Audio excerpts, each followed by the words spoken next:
Hi there, this is Kirsten Crumsey, your State Data Coordinator, and I'm going to briefly go over how to complete your 2024 Public Library Survey. I'll highlight some of the changes to this year's survey and answer a number of questions I've already been hearing a lot this year. You will receive an email from Counting Opinions with your login info. It'll be the same as previous years.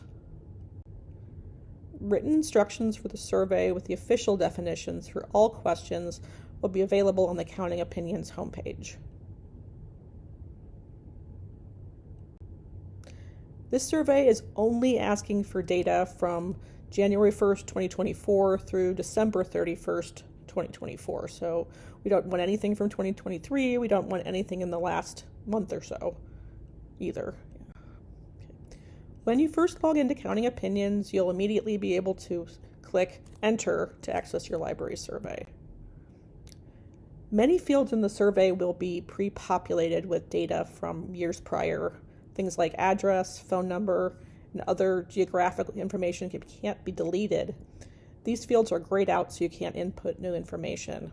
If there are any inaccuracies in these fields, please click on the small notes icon just to the left of the text box and input the correction. I will make sure those corrections are made before sending it into IMLS. Other fields are grayed out because they calculate a number for you. For example, in the registered borrower section, Counting Opinions will calculate the value for registered borrowers total by adding together the registered borrower's adult and registered borrower's children. If you're ever curious how a value is calculated, click on the link for the specific item. A pop-up will appear that will tell you how the number is derived. You can also get this information from the instruction manual. To the right of most of the text boxes, you'll see the value that was submitted the previous year. Those numbers can often help you recognize how a number was determined last year. You also notice to the right of most of the boxes, it no longer says NA and instead says missing. This is an effort to clarify what is needed here. If you do not offer something, please input a 0. If you do not have a bookmobile, the number of stops is 0. If you do not use a revenue category, the amount of money in that fund is 0. If you do offer something, but for some reason can't count it, this is when you want to check that box. So just to briefly go over a few of the changes that are coming this year. You'll notice that there are a lot of new yes or no questions in this year's survey. These were added to replace a number of questions that were hard for libraries to consistently count. Things like database views are no longer being counted.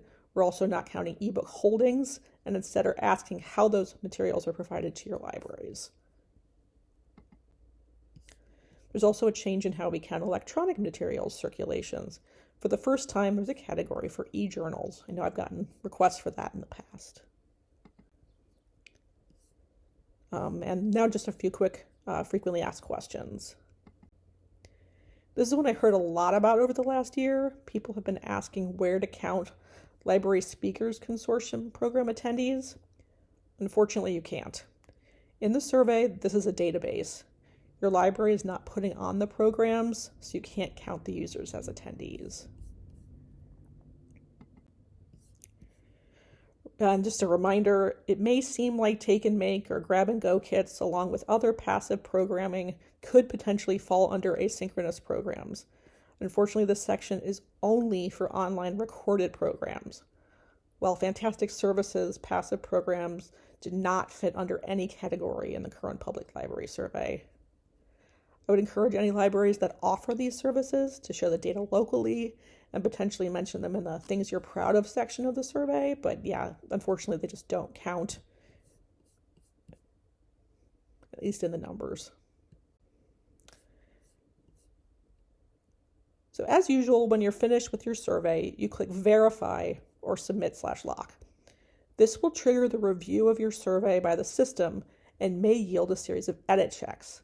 Please look over these edit checks and make corrections if needed, or provide an explanation in the notes section for why there's been a change.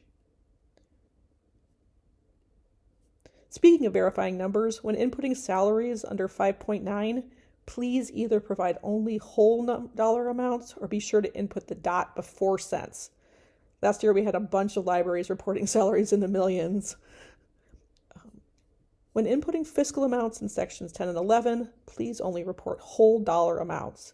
I know that may slightly throw off your exact totals, but the system does not allow for cents after the dollar. Please also take the time to review your square footage for each location. If there's been a change that wasn't previously reported, please add a note next to the incorrect number with the correction, and I'll fix it before submitting the final surveys. Please feel free to contact me with any questions as you're completing the survey. Email is usually the fastest, but I have my phone number there too. I look forward to helping you with your survey. Thanks.